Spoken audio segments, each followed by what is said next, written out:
the Podski with John Baker. For over 1 year, the revolutionary force in audio entertainment.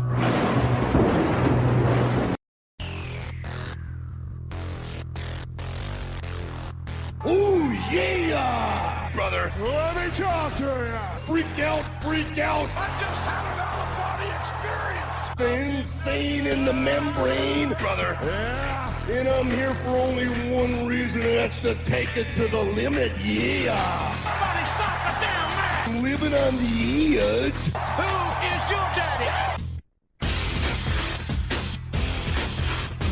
Hello and welcome to the Podski. I'm your host, Johnny Bake Show, and ringside with me is Teddy Mongoose. We are on the road to SummerSlam here on the Podski, and we're kicking it off with WWF Fully Loaded 99. This was the WWF pay-per-view before SummerSlam.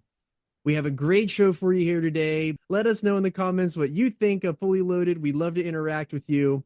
We also want to remind you that the bonus Eddie Guerrero episode is available now on the channel, so please check that out. It was a ton of fun to go through Eddie's career, and please keep subscribing to the channel for more of these bonus episodes. We're planning the Scott Hall episode right now, and that will be available next month in August.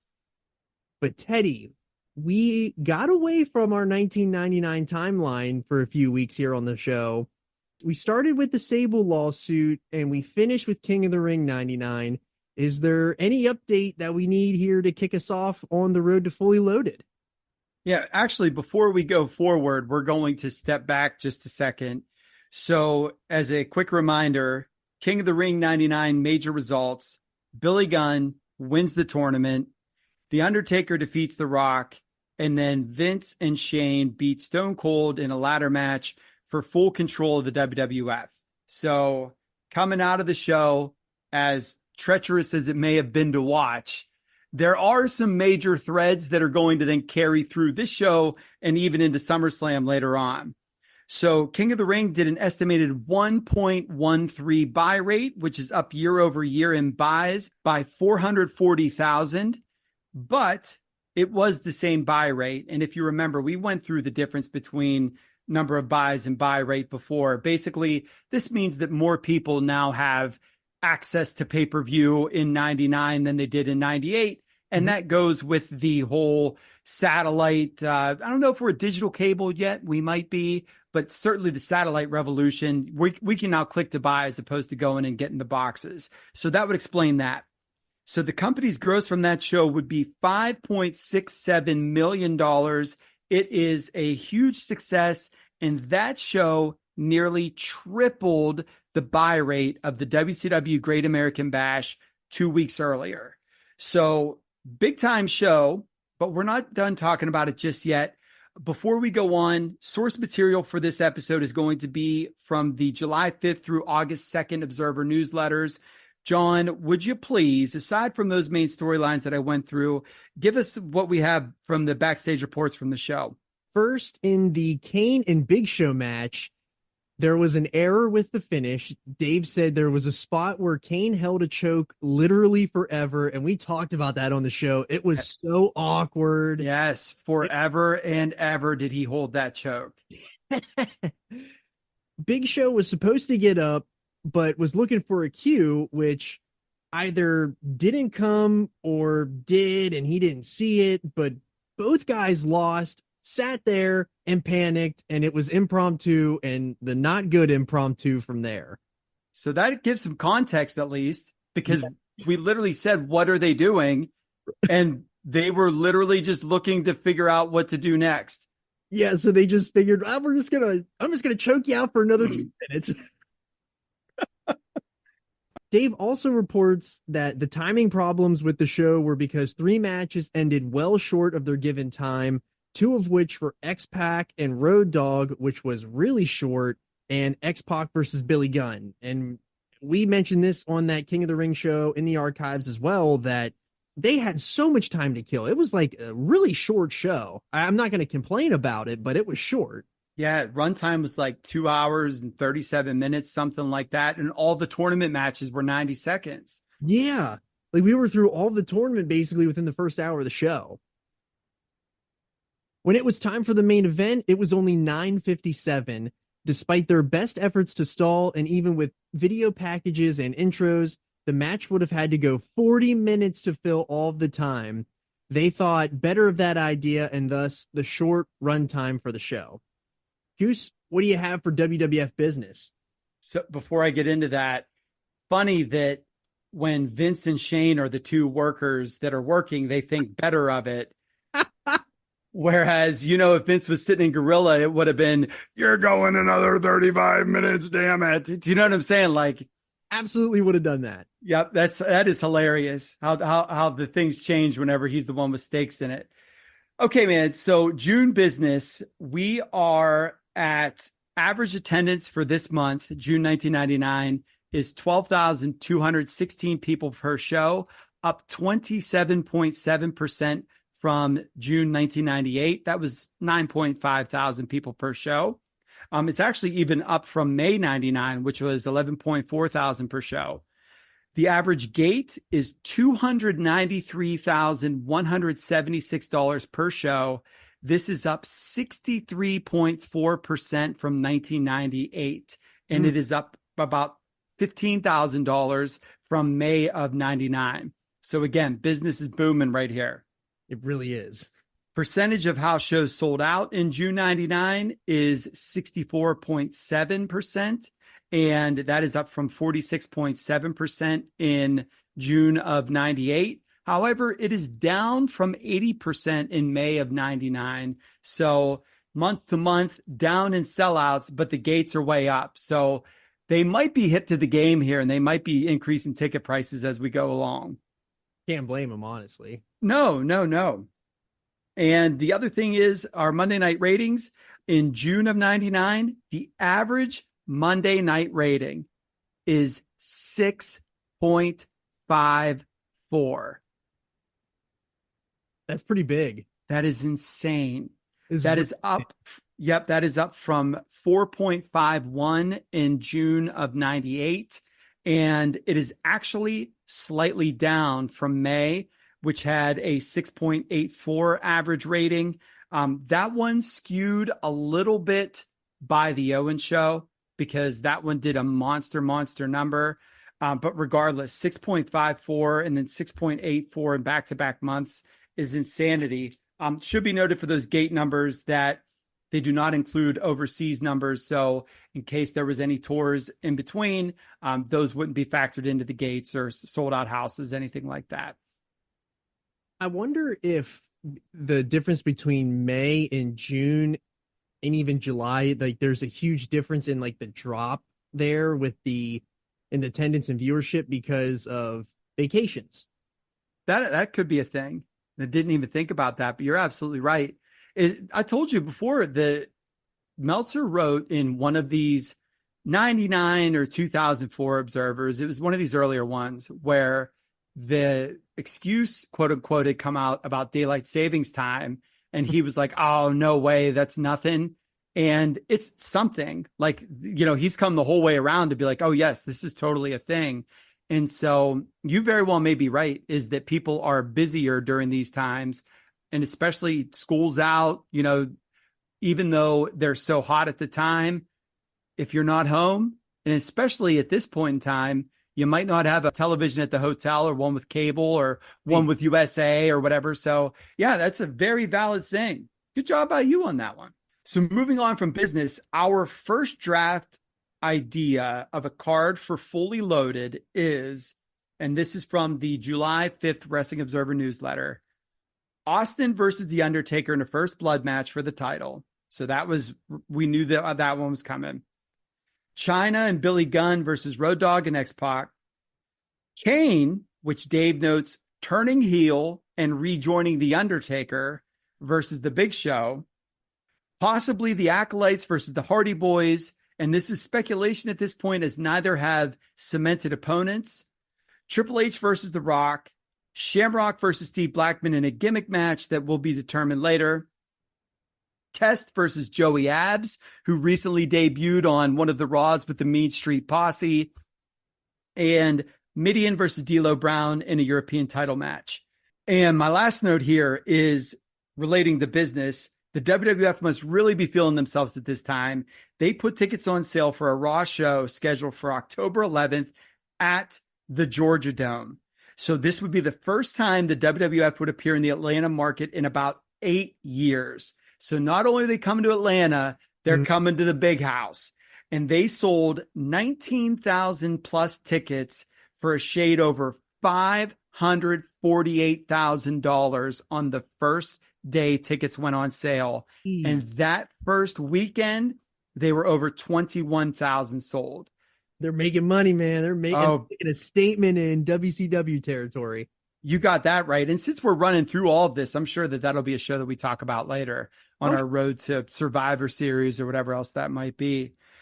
All right, brother. So I'm going to kick it back to you. What is the Raw report of the fallout of King of the Ring 1999? That is the June 28th, 1999 Raw, and the show opens with the corporate ministry celebrating Austin's firing as CEO.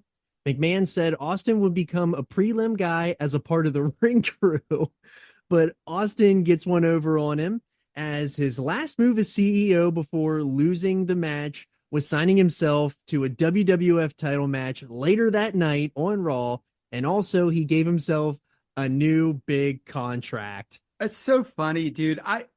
What the reason that modern heel GMs don't work as well as they used to is none of them just get outsmarted by baby faces all the time. Yes. It's heat. True. It's heat. It's heat. It's, oh, I come out to make you more mad and I come out to ruin you. Like Steve Austin beat Vince McMahon 7,000 times during this run. And that's what made it so good, is that he always outsmarted him. It was like watching a television drama. Yeah. It was. Do you know what I mean? Like the good guy always wins. And, you know, they went away from that. And I think to their own detriment. Yeah. But I could just hear him saying that. I also gave myself a big new contract. Give me hell yeah. Like well, Vince's eyes get all big. Do you know what I mean? Like I could totally, oh man, it's so good.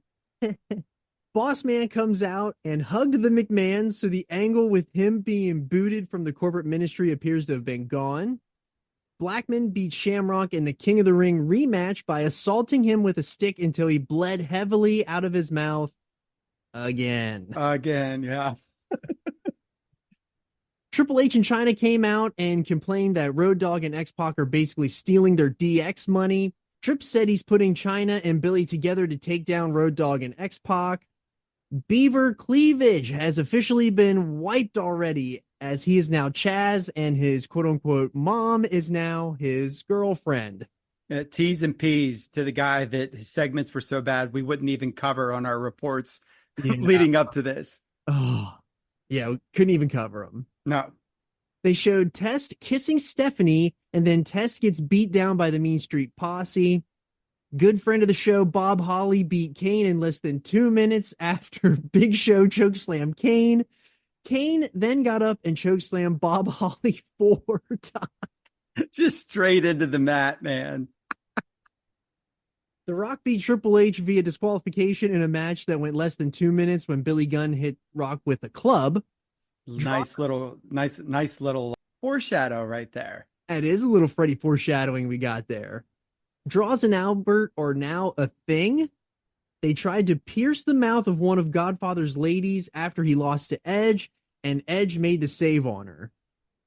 Dude, this is such a disaster from the beginning, and I don't know what Draws did wrong backstage, or if Draws is just built different, but he comes in and, you know, we had the whole he's going to puke. He's with LOD. He's Billy Badass. He's all this.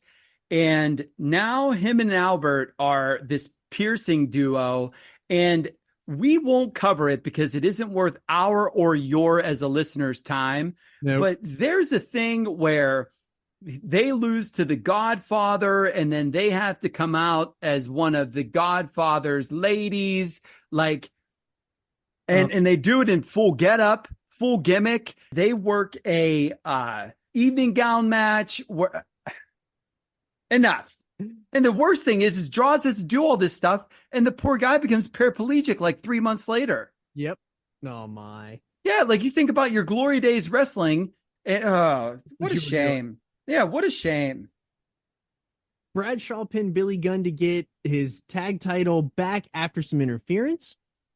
Jarrett pinned X-Pac after Gunn ran in and hit a famouser to retain the IC title. And in the main event, Austin pinned Undertaker to regain the WWF title. The crowd was electric, but I personally felt like it was a pretty normal TV match. Undertaker literally just beat the tar out of Steve Austin, and then it felt like a little bit of a kind of out of nowhere finish because Taker was just beating on him, and then all of a sudden, stunner, pin, win. Well, that match, though, as regular TV as you might have thought that it was, made a whole bunch of history. Really? So Raw drew, yep. Look at me looking like a jabron. So Raw drew its second highest rating for a head-to-head show ever with a 6.82 rating, with a 6.41 first and a 7.19 second hour with an 11.2 share. There were 8 unopposed minutes at the end of the show, which was over half of the Austin versus Undertaker match. This match drew a 9.5 rating and a 17.1 share. So before I move on, rating is the percentage of houses with TVs that are watching the show at that time. Share is the percentage of houses with TVs watching TV at that point in time. So 17.1% of the country was watching Austin and The Undertaker. That made it the most watched match in cable television history. It was the first match ever to break 7 million homes, which was 7.2 million for the final 5 minutes, and the 10 million viewer mark. It actually had 10.7 million viewers at its top. I'm so thankful that you explained how the rating and the share works, because that enlightens me so much more. I did not realize the share meant 17% of everybody watching television was watching that match. Yes. Insane. And they had over 10 million viewers at one point. Yes. And if you think about it, you said that it was pretty run of the mill as far as TV main events go. Full disclosure, I didn't watch it. It was John's homework. But if you think about it, this is coming off of the King of the Ring that did a big buy rate, a big number of buys. I don't want to say a big buy rate, but a huge number of buys.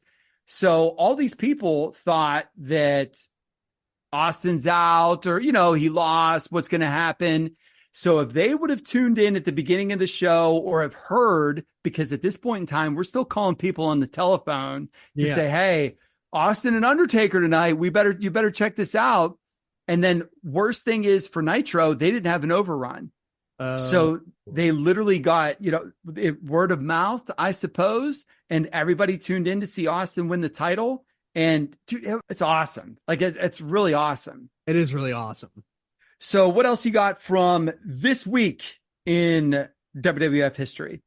Yes. Some more news notes from July 12th Wrestling Observer newsletter.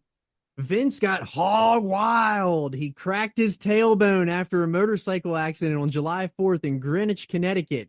He was coming around the corner and was hit by a car backing out of a driveway and knocked him off his bike.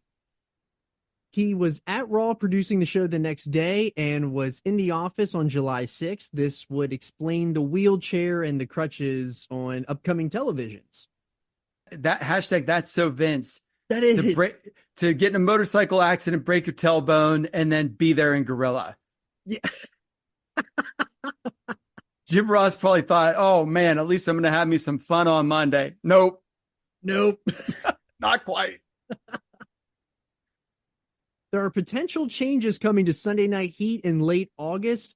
Almost a sure thing that there will be no more live Heat tapings, and Sundays will be house shows. They are kicking around the idea of keeping 1 hour live of Heat before the pay-per-view, but there is an argument that the crowd heat is down for pay-per-views, but high on Raw, possibly because of the 4 hour block for a pay-per-view.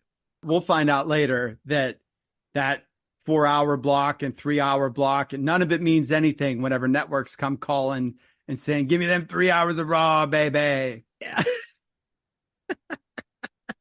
But Mongoose, we may have a first here on the show.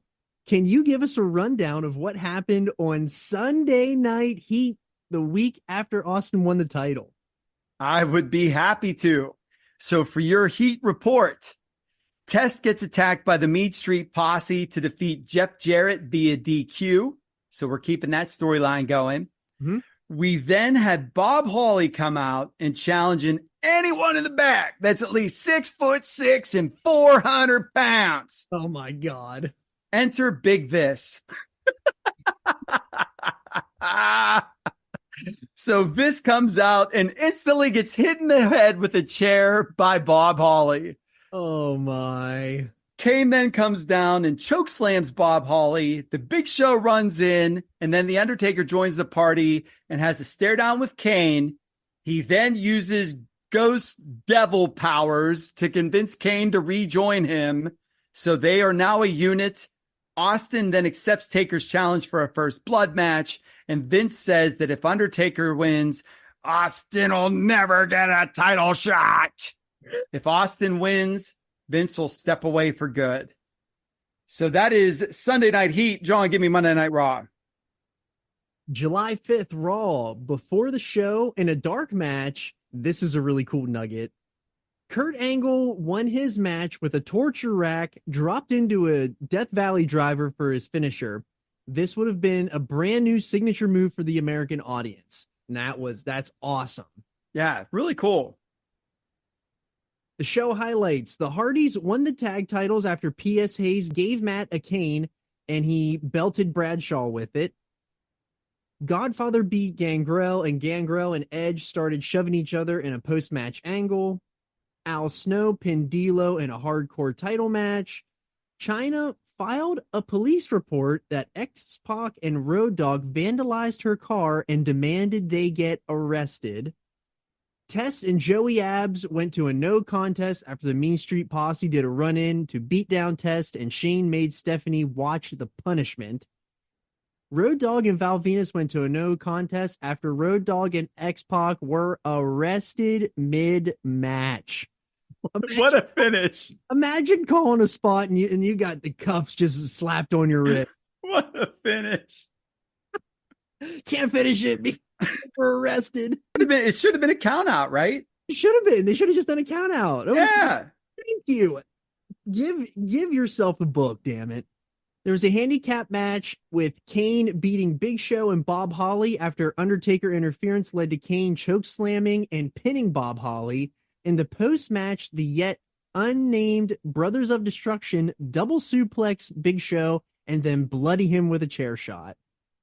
The main event had The Rock beating Triple H in a cage match. Triple H climbed out first, but the ref was down, so The Rock climbed out and brawled with him, and then they returned to the ring when the ref was recovered. They used the Hogan-Orndorff finish as The Rock's feet hit just before Triple H's did. Shouts to Uncle Jamie there, baby. Yes.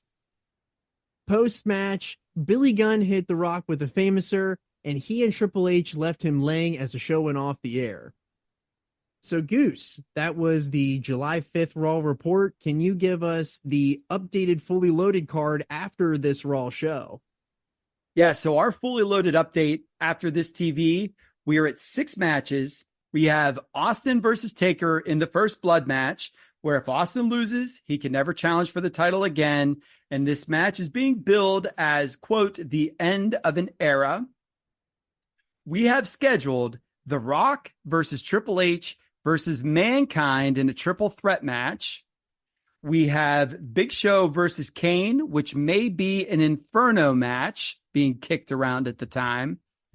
We have X-Pac and Road Dogg versus Billy Gunn and Chyna, where the winner gets the rights to DX. Shamrock and Blackman in an undecided gimmick match, and the Hardy Boys defending their tag titles against the Acolytes. What else we got here? There was a Calgary Sun article where Davey Boy Smith said he's back to training 2 times a day and he's hoping to be back in the ring by the end of summer. He said that he doesn't have any pain in his spine.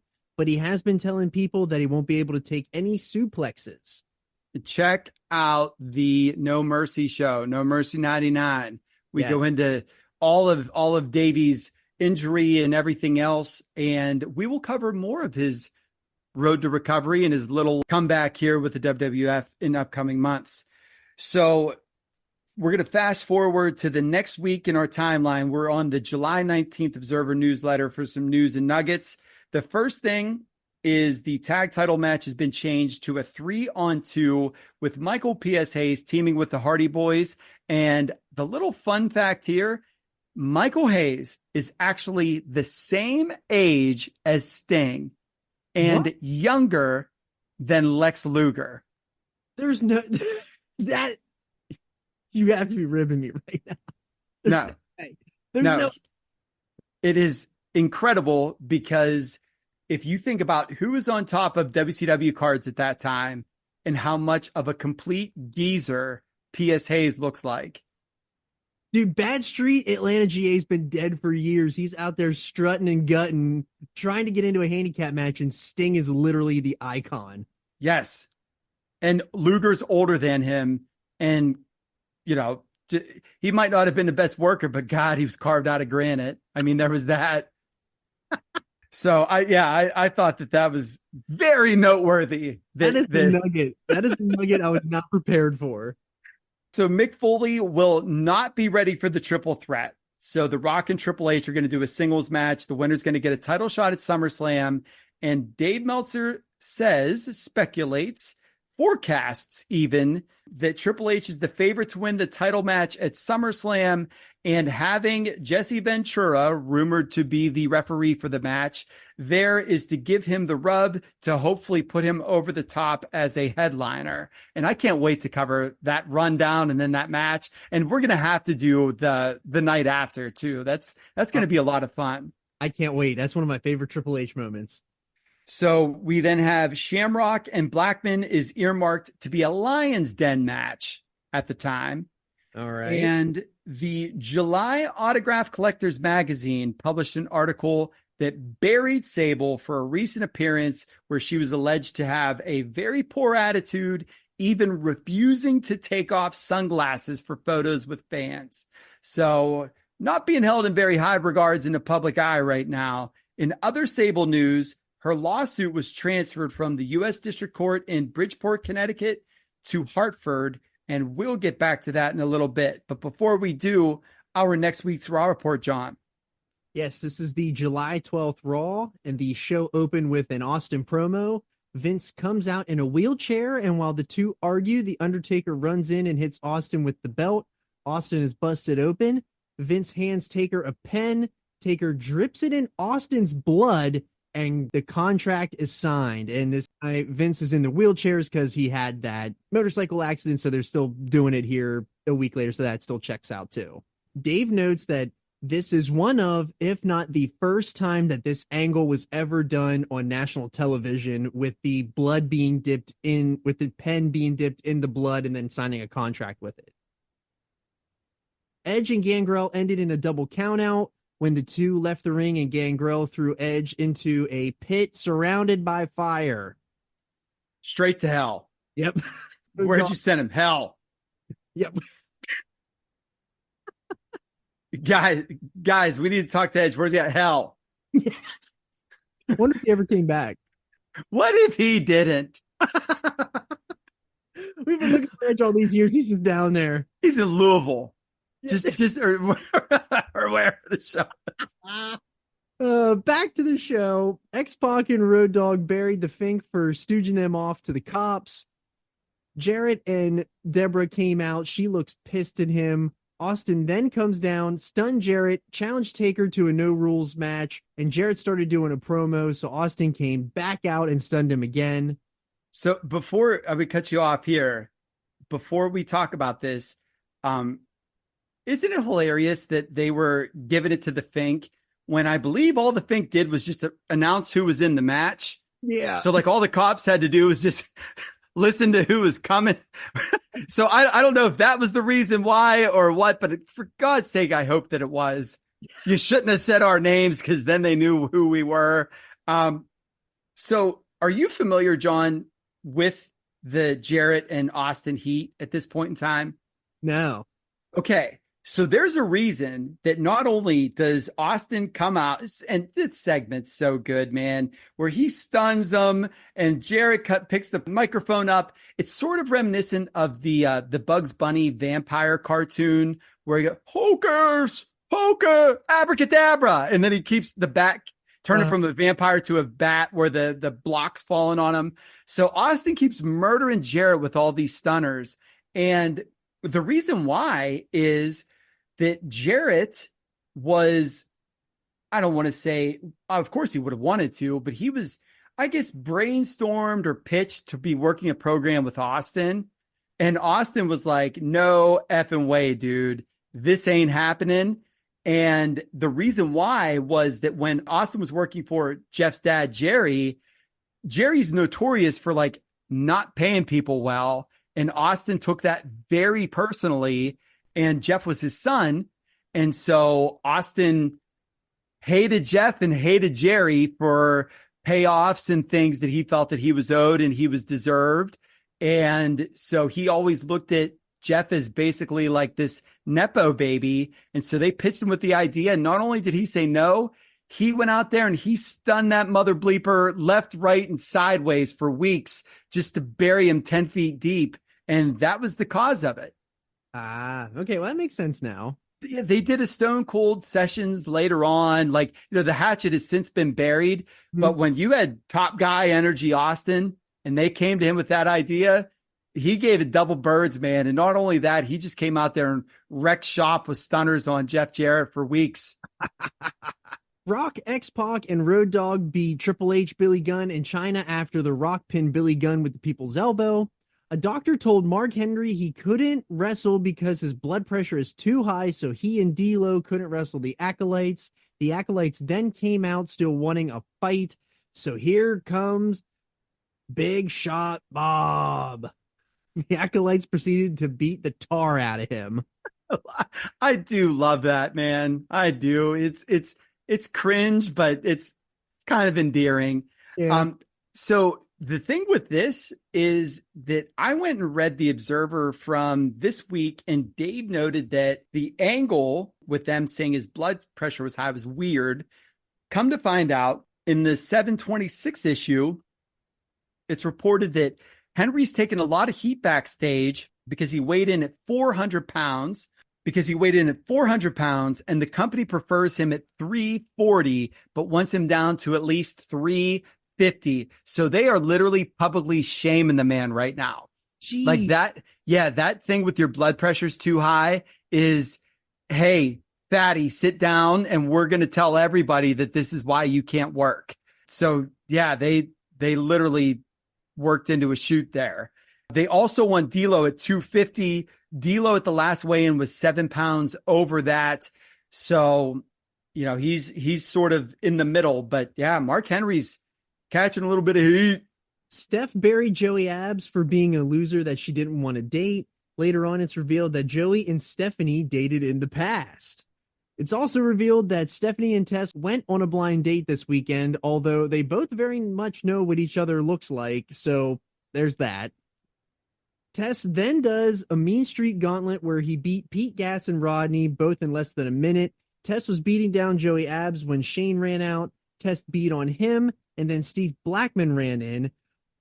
Finally, Ken Shamrock comes in and joins the melee. The climax was Stephanie coming out and getting accidentally hit and knocked out by Shane, who then freaked out for what he had done. The main event had Austin and Big Show beat The Undertaker and Kane after Austin pinned and stunned Kane. There was a total brawl with Austin bleeding again. All right, so off of that, Jerry Lawler announced on July 6th that he'd be running for the mayor of Memphis. And Dave Meltzer wrote, quote, "Before the week was over, he already had his first so-called publicity scandal," end quote. So Dave says that he's celebrity enough in Memphis that the other dozen or so candidates that are running are taking him very seriously. So this isn't just the Carney guy running. They're scared of his presence being on the ticket. And his platform was portrayed as the common man outsider who uses common sense rather than party lines to vote, which is basically a page out of the, Ventura playbook and everything else that you typically see whenever these, the wrestler types will get into politics. So the scandal comes about from the League of Women Voters and the National Organization of Women complaining about Lawler's website. So remember, no Facebook, no Twitter, no nothing like that. You had your own personal website. Mhm. And this website included risque photos of his girlfriend, Stacey Carter, which you may know as the Cat, claiming that he was promoting a sexist portrayal of women. So initially, there's the backlash. Lawler takes the photos down, and then literally a day or two later, republishes them and includes a message that his girlfriend's in show business. Sometimes that includes outlandish costuming. There was even a deal where he was in a celebrity softball tournament and it was like 100 degrees outside. And he had the Cat come in with a full turtleneck on, being like, look at how you're making my lady dress because of how you're treating her. And so he sort of baby-faced his way out of that. Yeah. We transition from one wrestler turned politician and a scandal with the portrayal of women to literally one of another of each. So, John, what's the happenings from the July 26th, 99 Observer?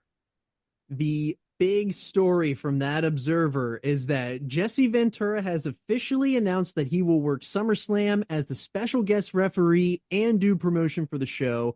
Tune in to our upcoming SummerSlam 99 show for the full rundown of that. We'll save that for that show. I love talking Jesse, man. I can't wait. I can't even wait. I can't either. The other major story, Rena Marrow's $140 million lawsuit against Titan Sports is reportedly on the verge of settlement. Please check out the King of the Ring 99 episode for all of those details and everything that happened with that lawsuit. It's on that show, King of the Ring 99 in the archives. Please check it out. On July 12th, 1999, the court in Hartford, Connecticut ruled that Titan Sports owned the rights to the name Sable.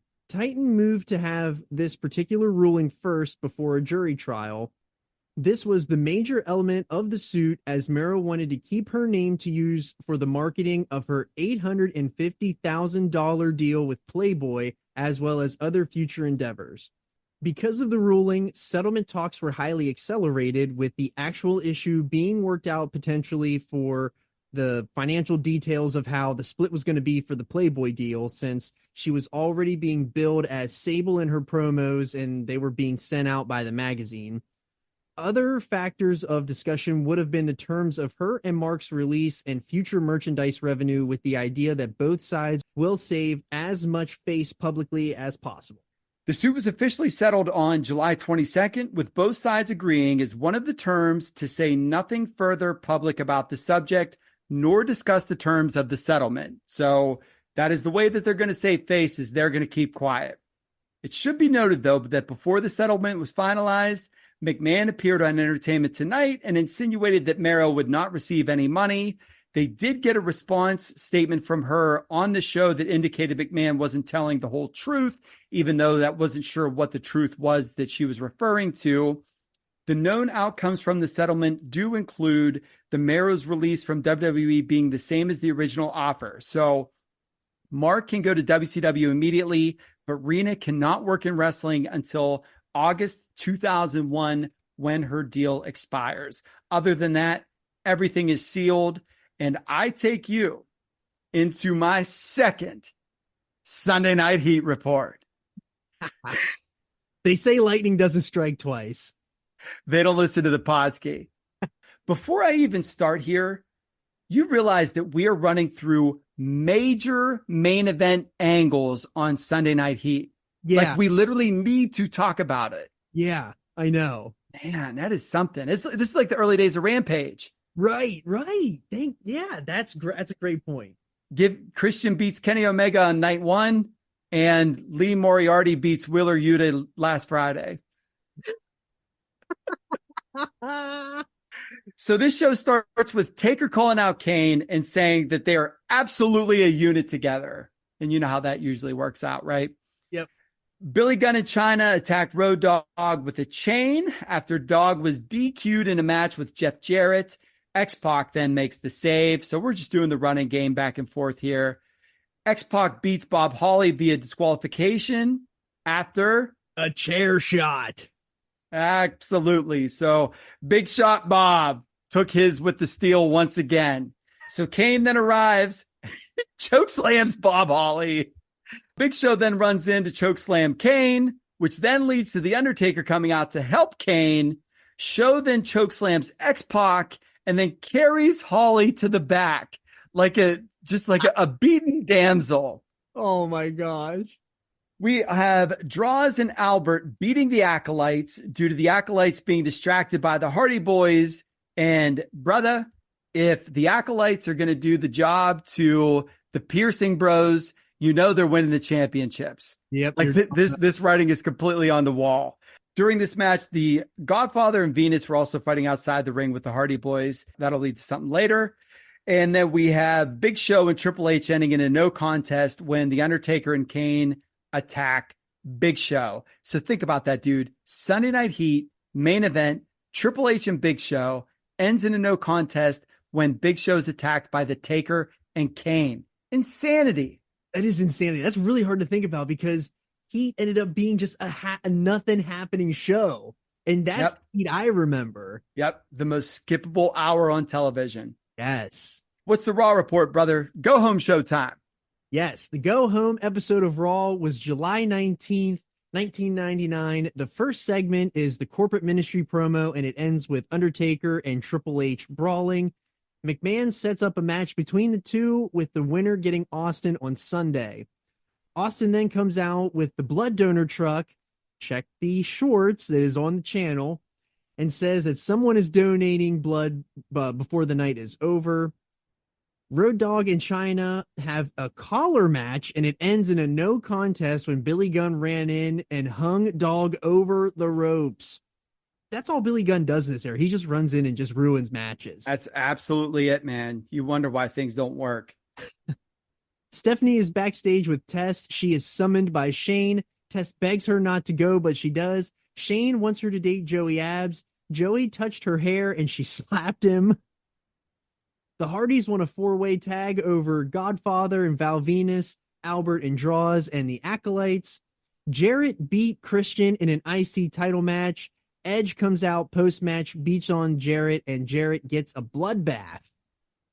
Billy Gunn beats The Rock after China hit The Rock with a chair. Billy hit the Famouser as well. Boss Man and Al Snow ends in a no contest after Boss Man ties him up and beats him with the nightstick. Test and Blackman went to a no contest when the Mean Street Posse ran in and attacked Test. Shamrock made the save here. X-Pac and Kane versus Bob Holly and the Big Show ended in a no contest. Undertaker came out and chokeslammed X-Pac, and this, not the murder of their parents, was the straw that broke the camel's back. Kane refused to leave with Taker and carried X-Pac to the back. Dude, and I would do anything for love. Like you in the background, you just have their parents just in ash and cinders screaming for help, while Taker's standing there laughing with the can of kerosene or whatever. And back there too. Yep. Paul's back there just stroking his mustache, ready to get a new son. And then it's whenever the Undertaker attacks X-Pac, the Kane says, "You went too far." The reason that I can't show my face nor show half of my body is because you also burned me in a fire. But damn, if you're going to be mean to X-Pac. The main event between Undertaker and Triple H ended in another no contest. That's like the third one on the show. Oh, it might even be more than that. I'm going to count while you're going through it. This time when Austin and Rock both did run-ins and they brawled all over. During the chaos, Austin threw Vince out of his wheelchair, hits him with the belt, and then Vince juices becoming our blood donor. As Austin celebrated, Taker ran back in, hit Austin with a beer can, and Austin bleeds again. That is another one of the shorts on the channel. Check it out if you want to see more there. Unofficially 4 no contests on the show. Ah, I missed one. Yeah, unofficially. All right, so the Raw show on 7/19 drew a 6.28 rating with an incredible 10.0 share. So again, 10% of every television turned on and watching TV at that time was watching Monday Night Raw. Raw nearly doubled Nitro overall and did double it in 4 of 8 quarters. That Nitro show included a Hogan versus Sid Vicious title match, which drew a 2.91 final quarter and a 3.51 overrun. Yikes. Raw's final segment started with X-Pac and Kane, that tag match, and it ended with the beginning of Taker and Triple H. It did a 6.96 quarter and did an overrun of 7.70. Wow. So that rating, totally opposed with Nitro, even with the overrun, is now the most watched wrestling match with opposition wrestling program in the history of cable television. Wow. Really interesting. So there's no way I'm going to watch Hogan versus Sid. yeah. And you think about it, in what is that, 3-week span, they had the most watched match ever on cable TV, and then the most watched match with wrestling opposition in cable TV. Yep. That's wild. That is really wild. And at 99 WCW, dude, it's not doing well, but it's not 2001. Do you know what I mean? Like, there's a lot of people watching wrestling at that point in time. Ton of people. Some other news notes here. Mick Foley is now expected not to return until after SummerSlam due to double knee surgery. Double knee surgery? And guess who works the main event of SummerSlam? I know. That's why I said that. Spoiler alert, but check out the SummerSlam show. Yeah, this will be fun. So yes, he is reported as not being able to work because of double knee surgery. Mideon has also been told to drop some weight and has been asked to study tapes of Jake Roberts to learn to play a more psychological character. Spoiler alert on that one, that doesn't really work either. But cool little nug there.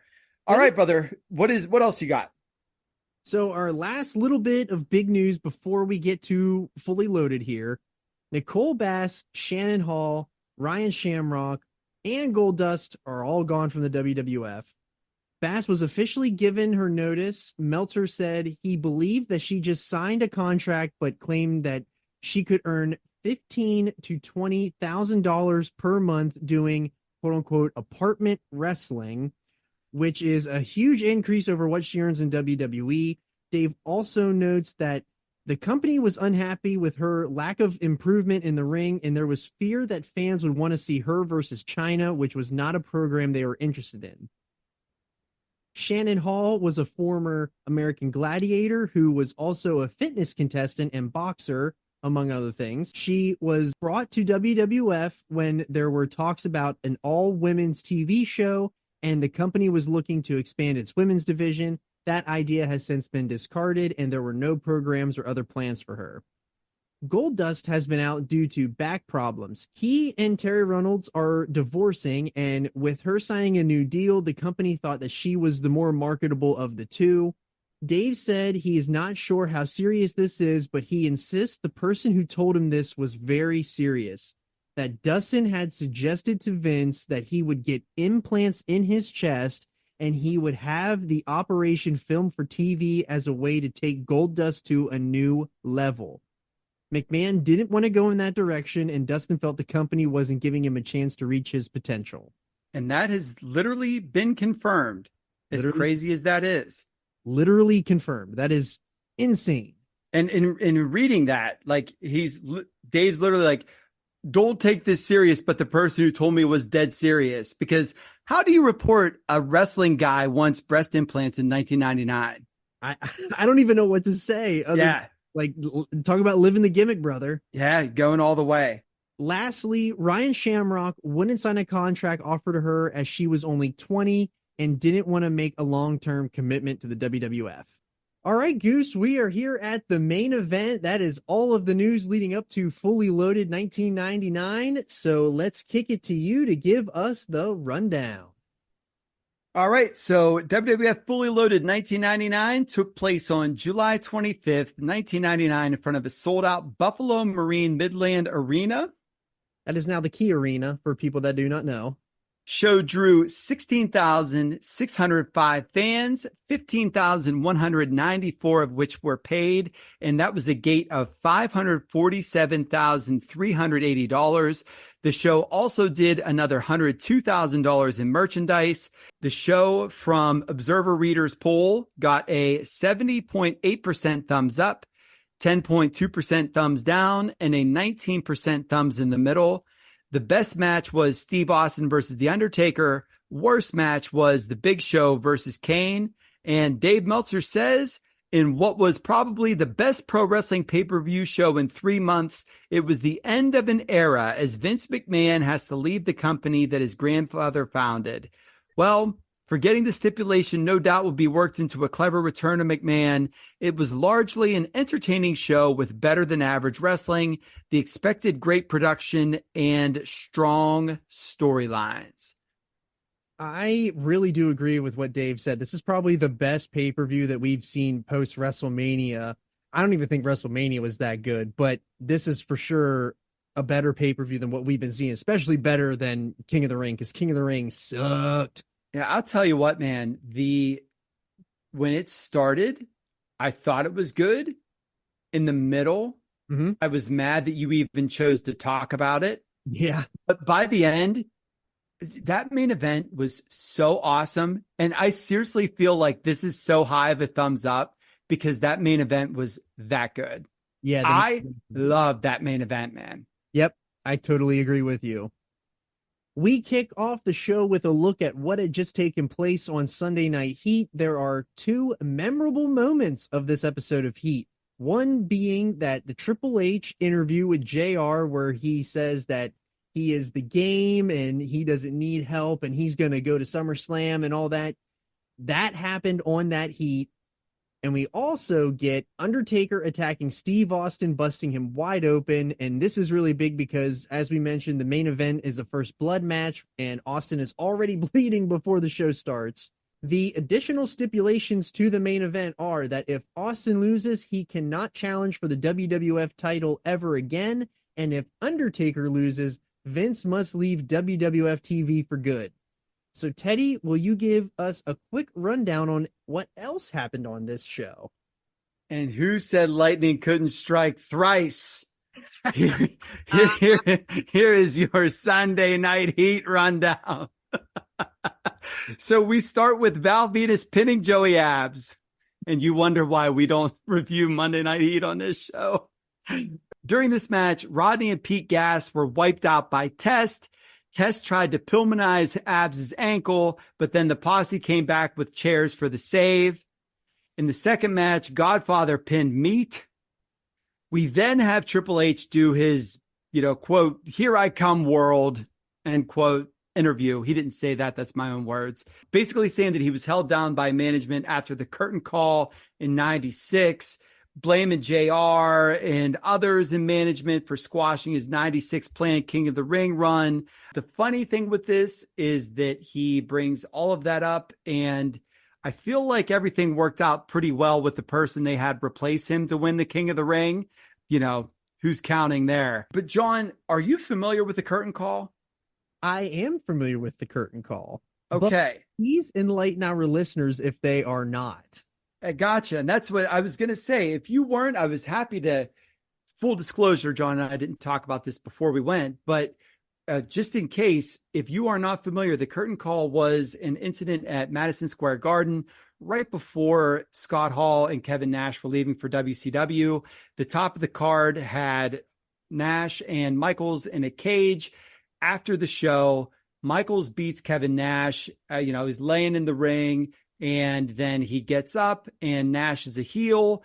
He then celebrates with Shawn. They then call down Razor, and then Triple H and Nash, both heels at the time, totally broke kayfabe. The four hugged each other in the ring, did their send off to the crowd. And because of that, Triple H was slated to win the 96 King of the Ring. He was not. They gave it to Austin. He ends up winning it a year later, so it's not like he was punished too hard for it. And then he's put into DX and his career takes off. Right. But that was a big deal at that time because kayfabe was still alive, or so they thought, in 96. And so that was, wrestling treason at that time. So Triple H is doing some real insider baseball here with that interview. And John noted that it was the I Am the Game interview, but I wanted to bring up the curtain call deal because that was the first time we sort of broke the fourth wall. Actually, you know what? The second time, because I guess Vince would have done it with the Brett screwed Brett kind of deal. Right. And it's good that you noted that too, because it later came out through tapes and everything like that, that there's actual footage of the curtain call that's widely seen all over the internet. We can put it in the description below for everybody else that doesn't know, just now learning about the curtain call. But the curtain call is huge, and it was like, basically they threw all of the heat on Triple H, and Shawn got none of it. Kevin and Scott got none of it because they were going to WCW, but Triple H ate the piles of shit, as he calls it in his documentary. And the funny thing with that is that was the first internet story I ever sucked my teeth into. Wow. Because, I was a middle school wrestling fan, and, I was getting on to different websites and message boards and things, and I had no idea, I didn't know what tape trading was or anything like that. So there was no way that I was privy to anything going on in the outside or inside.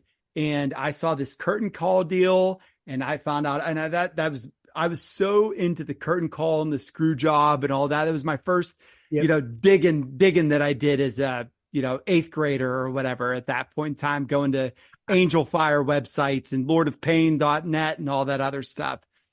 So the last match before the main show sees Christian pinning Big Daddy Viss, and Meltzer says this was really bad. So I needed to make that note. And we finished with the Undertaker attack angle that John had mentioned. I love that Sarge was brought back there to bring some order.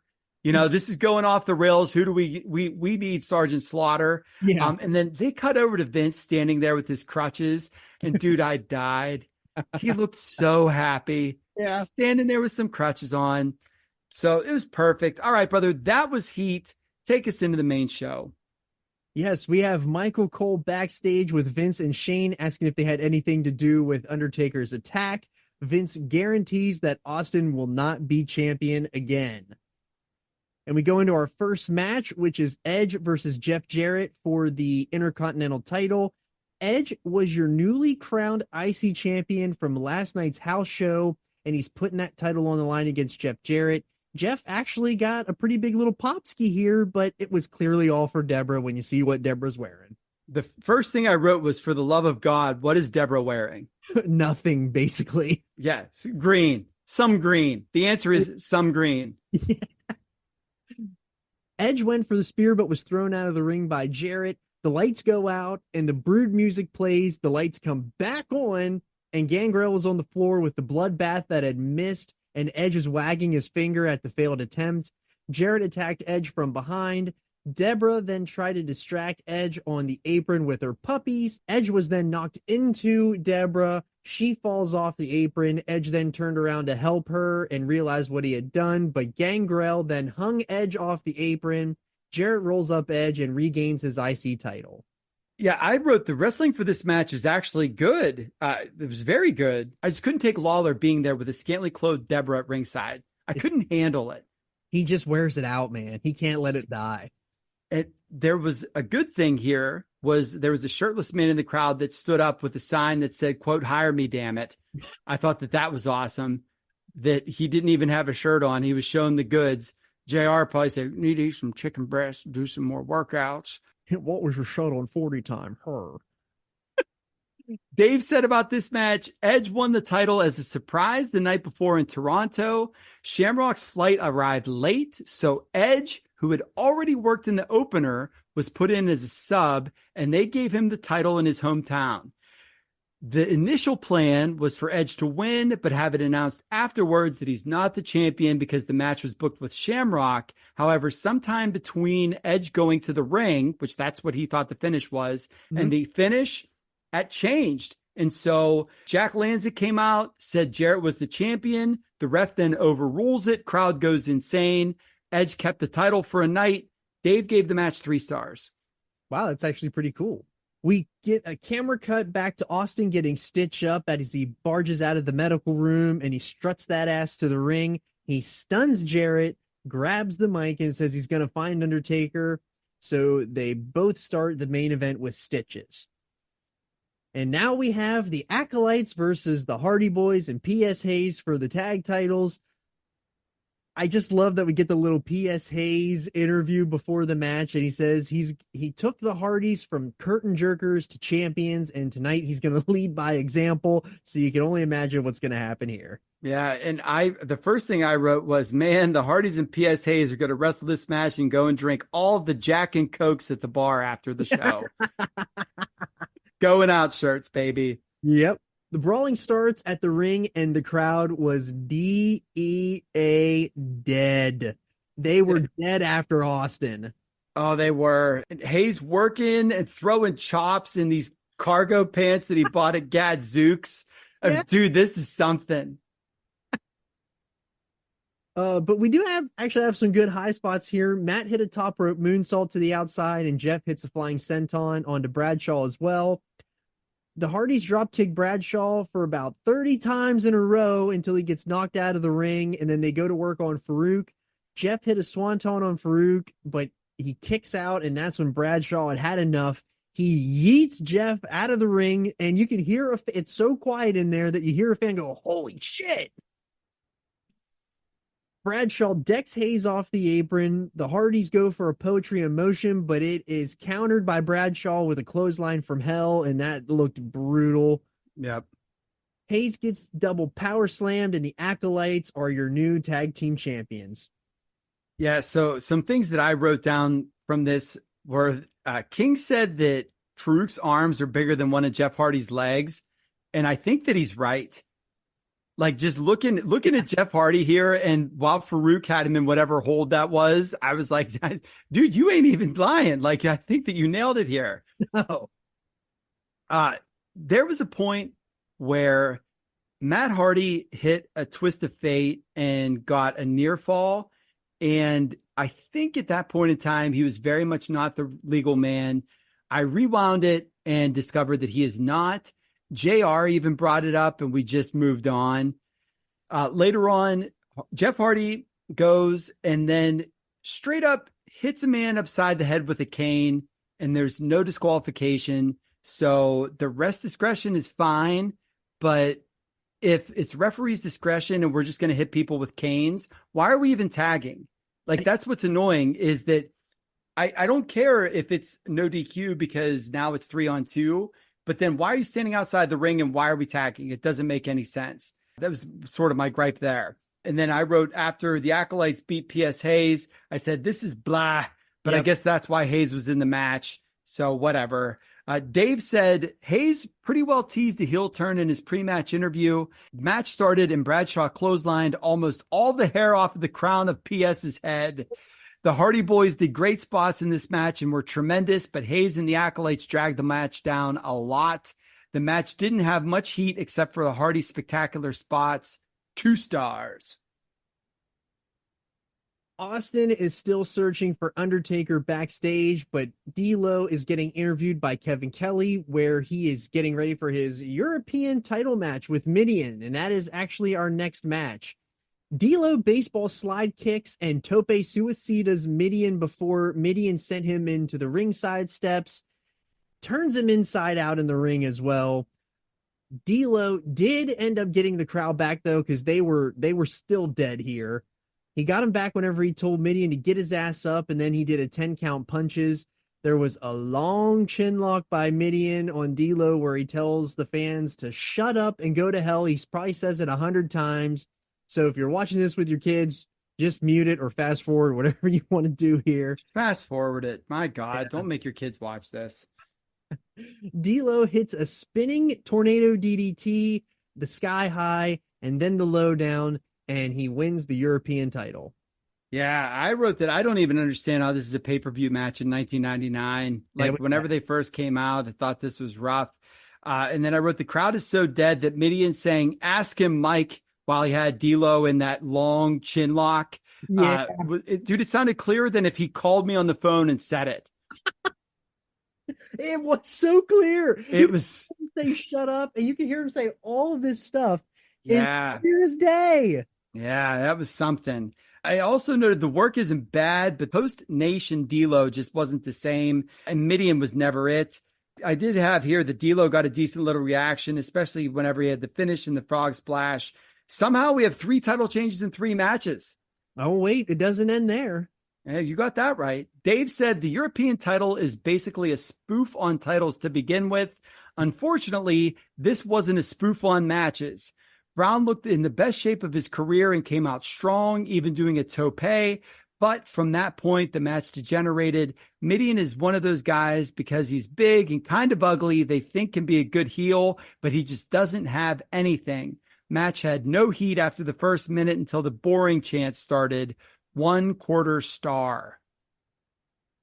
So we follow that matchup with a hardcore title match. So we have our 4th championship match in a row. It is Al Snow. He is backstage with Michael Cole, and he's upset because the railroad spike that was driven into Head's head. My word. So we get the match started. Boss Man comes out. Al rushes up the ramp and begs Boss Man to hit him. Boss Man grabs Head, hits the railroad spike, and Al is literally acting like that railroad spike is actually hurting him, not Head. Yeah, I exploded at that because Boss Man screams, I'm going to put you out of your misery. And then he just started wailing on the mannequin head. Yeah. And I freaking died. Boss Man throws Snow around in the entranceway, and Snow gets thrown into the lights as well. They fight backstage where Al is able to hit Boss Man with a cookie sheet. He then throws a pot of hot coffee and suplexes the Boss Man through a table. Boss Man grabs a first down marker, changes it to 4th down, yells that it's 4th down, and he kicks Al Snow right in the guts. This was awesome. This was clever and funny. This was an awesome spot, man. It was. But that's not my favorite part of the match. My favorite part of the match comes whenever Al Snow is standing on the grates and Boss Man is trying to get this golf cart started, but it wouldn't start. So he just hops off and they just keep fighting out into the parking lot. I literally wrote, Boss Man had the cart betray him like Hulk's motorcycle. Yeah. Like the same kind of deal. It's time stood still. And then he got hit by a plant and not an audience member, but like shrubbery. Yeah. And then, dude, just getting whipped by a belt after that, whenever you don't have the crowd to feed off of, must really suck. Like when it's just you and a referee backstage and the guy that was trying to use the payphone that ran away whenever they came back there. God, that must be terrible. Yeah, that has to hurt so bad. Out in the parking lot, though, Al is almost run over by a car that's driving by. Snow gets handcuffed to a metal fence, and Boss Man beats him with the nightstick, and he's counted, and your new hardcore champion is Boss Man. But it doesn't end there because Boss Man literally runs from outside the building the whole way back to the ring, and they hand him the title, and he struts that ass, and Boss Man must pose, I guess.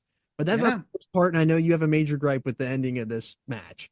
Yeah, and before I get to my gripe, I will say that Lawler redeemed himself. As much as I hated him during the Deborah match, I loved him during this match. When they brought them, whenever they went backstage, there was this big punt, pass, and kick sign, and Lawler goes, that's a punt, pass, and kick sign. Yeah. And I thought that was excellent. Also, I need to note that we had a near fall after a brick shot. Like, Boss Man literally took a brick out of the ground and hit Al Snow in the head with it, and we only got a 2. And at that point, dude, it was over for me. Like, I was like, what are we doing here? And the worst part was that Al Snow gets handcuffed against a gate, and somehow gets pinned while sitting straight up. I literally just wrote, what the hell? Whenever it happened, I was like, why? How did he get pinned? I was like, what are we doing? His shoulders aren't even down. He's literally sitting upright. Yeah, beat him into incapacitation, put him in a sub hold, like do something like that. Like, don't pin him literally sitting straight up. Yeah, this was not a good one. Dave said, this made me laugh. For the most part, this was the same match they've been having on every pay-per-view. It actually is. Literally, we finally got rid of Hardcore Holly and Al Snow, but we just inserted Boss Man. They literally did the same damn match. Yep, and 1.25 stars. We get a package for our next match, which is Kane versus Big Show with special guest referee Hardcore Holly. Holly claims that he is non-partial to anyone in this match and that he is law and order. The Big Show starts early on Kane and punches him into the corner, but the Big Red Machine fought back. Big Show gets Kane into a press and he throws him to the outside. I could not believe that he was military pressed, thrown out of the ring. That was a very impressive spot. That was. Kane again has his working boots on here. He's bumping all over the place for Show. He's able to fire back and hit a DDT on Show to finally get him down. Kane goes off the top rope for a clothesline and then goes for the choke slam, but Holly takes out his knee, so he was partial. But the Big Show hits a choke slam. Holly fast counts for the win. X-Pac does your run in to help his tag partner Kane, but then the Undertaker is there to choke slam X-Pac. Taker and Big Show beat them both down, and Undertaker makes his way backstage. The camera cuts to Austin attacking Taker behind the curtain, and he busts him wide open. Man, I hated this match. Yeah. I hated it all. I will say that the Big Shot thing, I mentioned it before, I'll say it again, it's cringy, but it actually is kind of endearing because he always ends up just being a total geek. And when you say you're awesome, but then you get beat down, like I get down with that. So yeah, not bad. But again, we say it every single time. We are watching shows from 5 years apart in the wrestling business. We lose Austin, we lose The Rock, and we keep Hardcore Holly somehow during all of these. And I would like to be freed from this Bob Holly prison. Dave said, Kane has dropped a ton of weight, and it wasn't like he was fat to begin with. And it isn't like the costume that he has makes having ab a benefit to his look. He's gotten quicker and more agile with the weight loss, but that means nothing working with Show. Jacobs looks like he's on the 260 range or maybe even lighter than that. Jim Ross actually described their King of the Ring match as being, quote, uglier than a bowling shoe, end quote, which is JR's quote for, oh my gosh, this is terrible, and promised this one to be better. Unfortunately, it was barely better. For a guy who had potential to be a total phenom because of his size and athletic ability, Paul White has lost virtually all that athletic ability, and his work gets worse by the month. -1 star. Yeah, and that's a really good note on Kane because Kane is shredded here. And the thing is, dude, is it only gets better.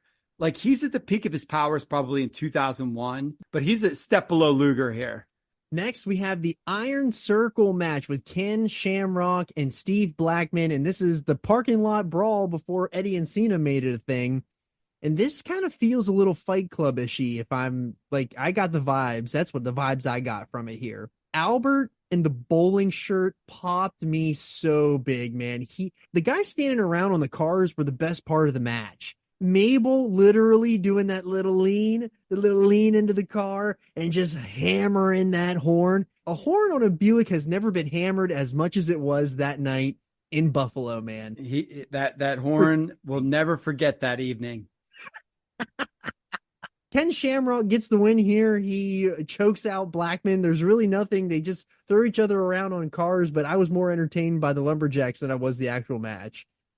Yeah, I should note that this actually was born of Shamrock used to do fights like this for money before he made it in. So this is the genesis of that Eddie and Cena match that you love so much. Literally came from Ken Shamrock trying to earn a couple of bucks on the side by lighting the boots on the people with headlights on them. So, dude, once I saw Mabel hitting that horn, I couldn't stop looking at him. These guys are killing each other, man. They're bumping all over cars. There's glass breaking. There's crowbars. There's all kinds of stuff. And I'm just fixated on Mabel hammering that horn. It's all that I could do. And every single corporate ministry geek not being used in any storylines was just hanging out by the cars. And I love that too. Yeah. Probably just got themselves a good meal, went to see a little fight, and they're going to go and crack a couple of Budweisers in the back. I loved it, man. I love that, like, as Shamrock is literally choking the life out of Blackman, you just see Mabel just Oh yeah. I hope that he had as much fun doing that as I did watching him. That's my only hope, man.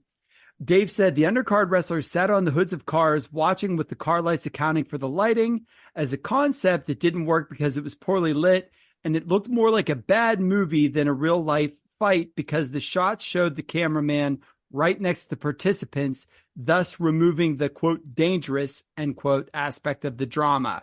The guys worked hard, took some bumps on the cars, although nothing compared to the insanity the WCW guys did on their pay-per-view for even less of a reward.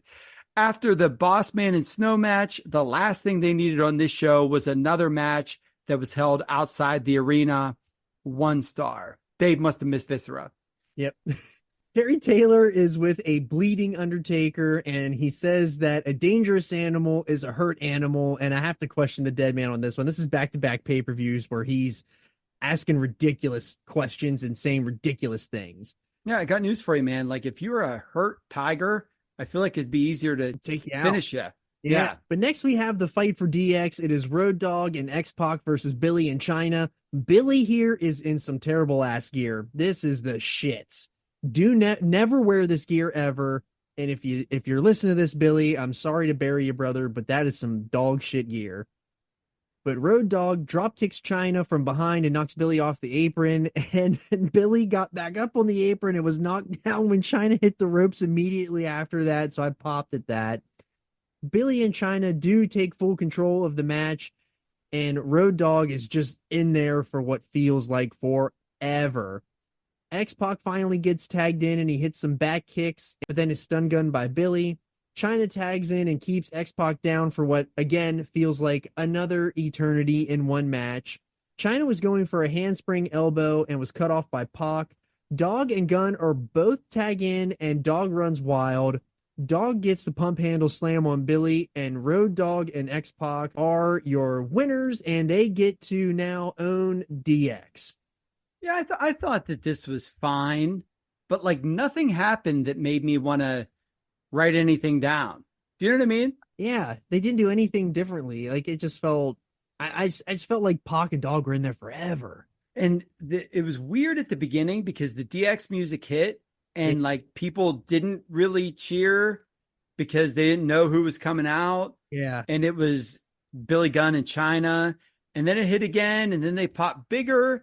And then the worst thing about this is that Road Dogg is so over because the entire crowd knows what he's going to say with his ladies and gentlemen, boys and girls, children of all ages, D Generation X. Like they love doing that. But then once it's not tag team champions of the world, like they all do that thing that like my kid does whenever she tries to act like she knows how to sing along the words of a song where they're like, like, do you know, like that's what they're doing. And it takes away from the vibe. And yeah, I guess the thing about Billy Gunn's outfit was he literally was trying to match China, which I guess was cute, but it was still weird. Dave said China worked a lot, and while she's fine because the guys make her look decent, she only looks decent at best when working with her friends. The match was slow early and had surprisingly little heat until the end. 2.25 stars, and I feel like that's like the most perfect rating for that match. That was a total 2.25 star match. Yep. Fine. Fine. In our co-main event, we have Triple H versus The Rock. It is a strap match, and we finally get the My Time music that we've been asking for here on the Podski. It was glorious. The Rock cuts a promo on Triple H for his interview with JR on Heat, basically you didn't get held down because of the curtain call. It's because you suck and all that good Rock stuff. The Rock started pounding on Hunter before putting the strap on, but once they were locked in, man. It was go time. The winner of this match gets the title shot at SummerSlam, and they continue to brawl around ringside. Rock almost got tied up in the strap like several times. I could tell that he was feeling a little awkward working with the thing, but the crowd was definitely behind the Rock here. They brawl into the crowd over to the entranceway where Hunter uses a strap on the Rock at the entranceway, and he throws Rocky up against the barricade, which that looked pretty good too. Once they get back into the ring, Hunter whips Rock with the strap some more, and then he hits a Harley knee. China comes down to ringside, but the Rock hits a rock bottom. China distracts the ref from the count, and Hunter hits a low blow and climbs to the top rope and chokes the Rock with the strap. But Rocky is able to break that choke by throwing Hunter off the top rope.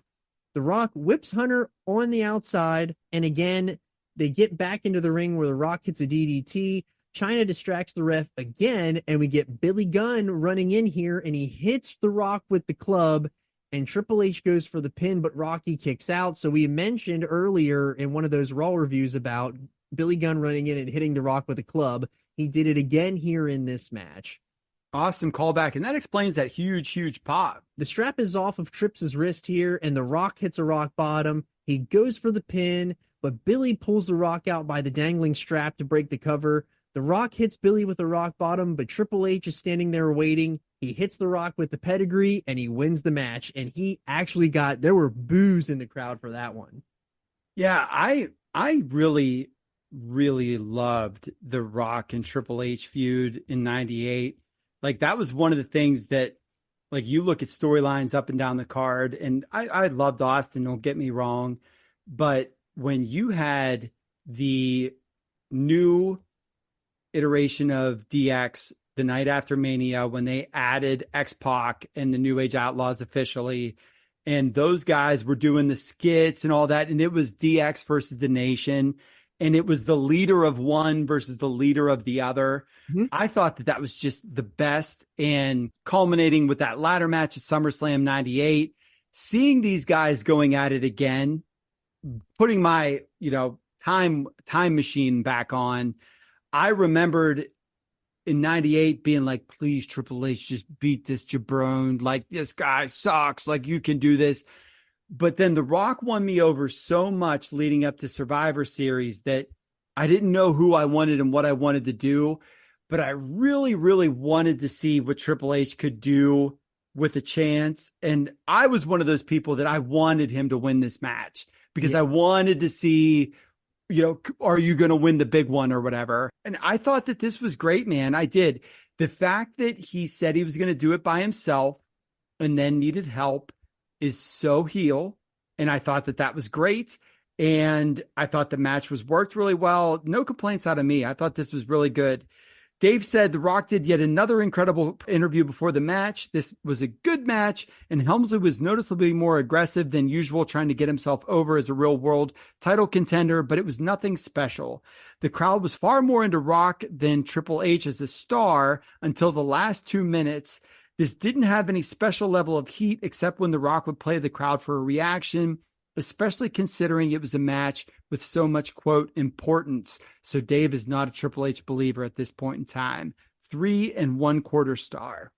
The main event of Fully Loaded is here, and it is Austin versus Taker for the WWF Championship. It is a first blood match. If Austin loses, he can never challenge for the title again. If Undertaker loses, Vince has to leave the WWF.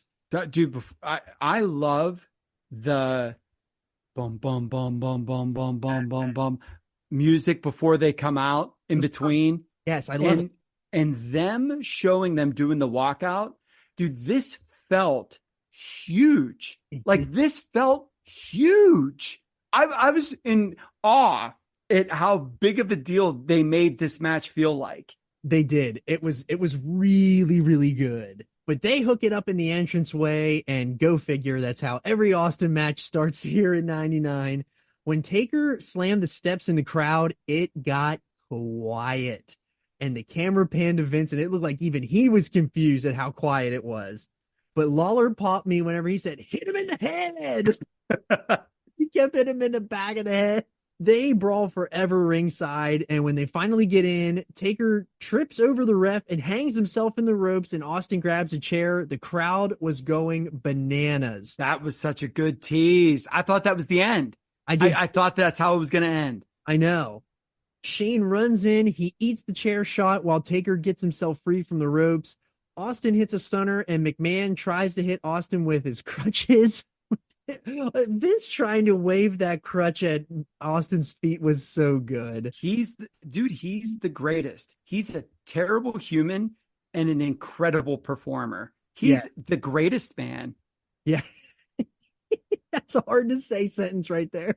Yeah. Yes. Taker gave Austin a chair shot on the back. Austin is trying to get up, and Taker is waiting for Austin to stand back up with the chair, and Pac hits the ring and hits Taker. Meanwhile, Austin is grabbing a camera. He's going to hit Taker with it. Austin then hits Taker with the camera. Shane runs in. Austin and Taker are going blow for blow, and Taker is bleeding, but there's no ref. They keep going blow for blow, and finally the ref stands up, sees Taker bleeding, calls the match, and Austin retains the title. When Vince came out to do commentary, I was like, okay. He couldn't help himself but being 1991. And here we go. It is what a maneuver. Like, he had a little bit of that at the beginning, and it really, really got me going, dude, because I love me some old Vince. But he turned into Mr. McMahon right around the time of that stair throw. When Shane came in and Austin murdered him with that chair, and then he gives him the most ginger stomps out of the ring that you had ever seen. Like, he had to know, oh my God, this is the boss's kid, and I just dented his skull. I mean, he crushed him, and then he gives him he stomped him the way that I would stomp you in the backyard if we were filming a wrestling match. You know what I mean? Like, it was just so ginger, man. I freaking loved it. But dude, this match, Vince's sell when Austin punched him, when he laid there and looked up at the sky like he was seeing stars, was incredible. This was so good. It was just a brawl.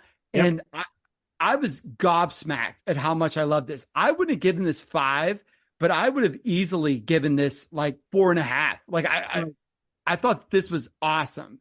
Dave said it was a really good brawl, in particular the work by Austin in regards to the match. Post-match, Triple H runs in and attacks Austin, and The Rock comes in for the save on Austin, and Taker hits Steve with a chair, and they're both bleeding all over the place here. Taker is ripping up the outside area, and the two are brawling toe-to-toe. They fight up the ramp, and they're eventually broken up by the refs. Vince is in the ring in disbelief, and Austin extends his hand for a shake. They shake, and Austin hits Vince with the stunner, and they go off air. Dave said, really good post-match, brought the show to a strong finish. He gave it 3 3/4.